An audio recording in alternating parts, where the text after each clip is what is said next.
Haven Gateway Partnership is a group of 10 local authorities and the private sector, particularly the ports of Felixstowe, Harwich and Ipswich, which are called the Haven Ports, which come together in order to think through the economic challenges of the local area, which is Essex and Suffolk.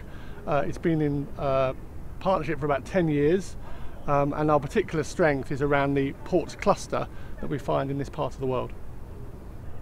And the Cruise Gateway North Sea project is a coming together of 12 ports across Europe. So as well as Harwich, they include ports like Hamburg, Antwerp, the Norwegian fjords, Copenhagen and Malmo, and there's 12 of them in total, and they're working together to try and promote the North Sea as a cruise destination, to try and promote themselves as ports for cruise visitors. So we talk a lot to the cruise industry. We've also got some look at how we can get greener ships and greener port operations, so reducing sulphur in the fuel, for example, improving passenger facilities, and also marketing and information about the North Sea region in general.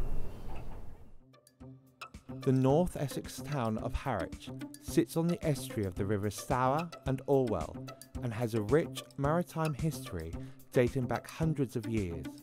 In its narrow streets you will find evidence of the wonderful history Harwich has to offer: the high and low lighthouses, the treadwheel crane on the Harwich Green, and the unique Electric Palace Cinema.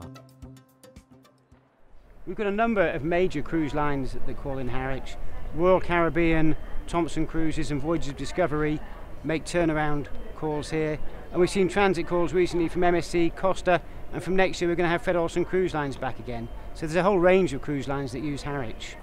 We've got a specialist cruise terminal here at Harwich for the receipt of passengers and for the baggage handling.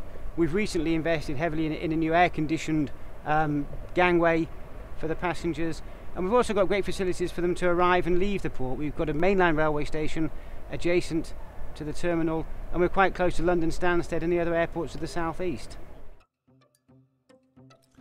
Visit the Dedham Vale. The characteristic lowland English landscape, made famous worldwide by artists such as Constable and Gainsborough, is still recognisable today. The charm of the villages, fascinating local attractions, and beauty of the surrounding countryside means there's no shortage of places to go and things to see.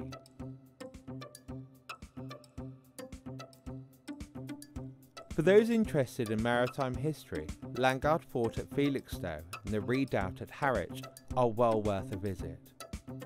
Landguard Fort dominated the navigable channel on the northern bank of the River Orwell, whilst the Redoubt at Harwich guarded the harbour entrance along with a large battery at Shotley. At Sutton Hoo, only an hour from Harwich, you can walk around the burial mounds and discover the incredible story of the ship burial of an Anglo-Saxon king.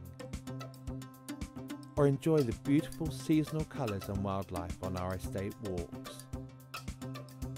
Colchester is Britain's oldest recorded town, with a colourful history dating back over 2,000 years. Today Colchester is a thriving modern town with many great visitor attractions. Colchester Zoo is now one of the finest zoos in Europe due to constant programmes of development. With over 270 species to see, set in 60 acres of beautiful parkland and lakes, Colchester Zoo is well worth a visit. One of the key things for Harwich is we're probably the most northerly port of those in the southeast of the UK. So from here it's very useful for the cruises to go up to the Baltic, Norwegian fjords, and increasingly we're seeing a lot of round Britain cruises as well.